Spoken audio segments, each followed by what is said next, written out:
नमस्कार सर। सत साहेब जी। क्या शुभ नाम है जी आप जी का? यशपाल दास। यशपाल दास जी, कहाँ से आए हैं आप? एमपी के इंदौर के पास में गांव में मेरा गाड़ी पिपलिया, मैं वहाँ से हूँ। सर क्या काम करते हैं आप? मैं एक इंदौर के ही एक इंजीनियरिंग कॉलेज में असिस्टेंट प्रोफेसर हूँ। तो प्रोफेसर साहब, संत रामपाल जी महाराज की शरण में आने से पहले आप कौन सी भक्ति करते थे? परमात्मा की शरण में आने से पहले मैं भगवान राम की पूजा पाठ करता था और रामचरितमानस का पाठ वगैरह बचपन से ही हमारे घर में होता था, तो उसी में हम सारी चीज़ें करते थे और तुलसीदास जी के वो सारे दोहे वगैरह हम पढ़ा करते थे। तो सर, जो भक्ति आप रामचरितमानस वगैरह की करते थे, उस भक्ति से आपको क्या लाभ मिलता था?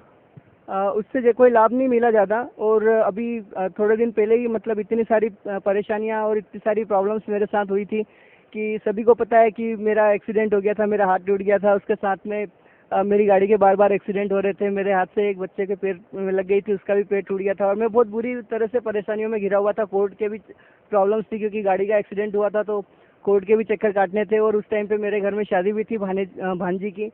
तो इतनी सारी समस्याएं आ रही थी लेकिन मुझे कोई बेनिफिट नहीं हो रहा था। और उससे पहले भी मतलब मेरे अंदर ऐसे बहुत सारे डर लग रहे थे कि पता नहीं क्या होगा। हर रोज लगता था कि पता नहीं क्या डर लगेगा, डर डर होते जा रहा था अंदर, और शरीर में पूरा ऐसा लग रहा था जैसे पता नहीं मेरे हार्ट में कोई प्रॉब्लम है या कोई ब्लड प्रेशर बढ़ रहा है या कोई ऐसी इस तरह की दिक्कतें हो रही थी। पर एक दिन अचानक मैंने टीवी पे परमात्मा का प्रवचन सुना।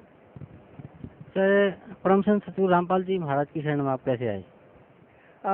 परमात्मा की शरण में आने के लिए मैंने एक दिन टीवी चैनल लगाया। उस दिन टीवी पे परमात्मा का प्रवचन आ रहा था, लेकिन मैंने थोड़ा ही प्रवचन देखा और मुझे कुछ समझ में नहीं आ रहा था। और वैसे भी मैं किसी भी संत महात्मा के चक्कर में नहीं आ रहा था अभी तक, क्योंकि मुझे नहीं लग रहा था कि कहीं कोई ऐसी भक्ति या ऐसा कुछ होगा। मैं रामचरितमानस को ही सबसे ज़्यादा मानता था। लेकिन फिर परमात्मा की वाणी धीरे धीरे मैं सुनने लगा, और सुनते सुनते मुझे थोड़ा लगने लगा कि हाँ, ये यहाँ पर मुझे कुछ लगता है।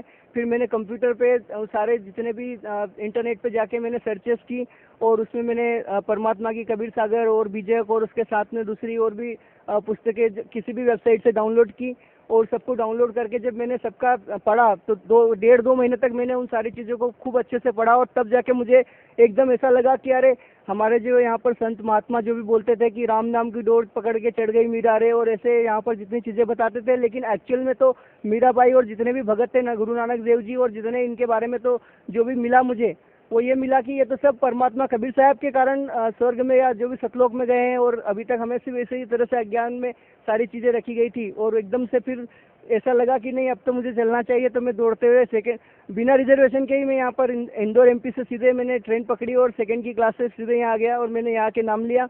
और उसके बाद में अगले महीने फिर अपने परिवार को भी लेके सबको लेके आया, और अभी मैं और मेरे परिवार सबने सतनाम ले लिया है। सर, परम संत सतगुरु रामपाल जी महाराज से नाम उपदेश लेने के बाद आपको क्या लाभ मिला?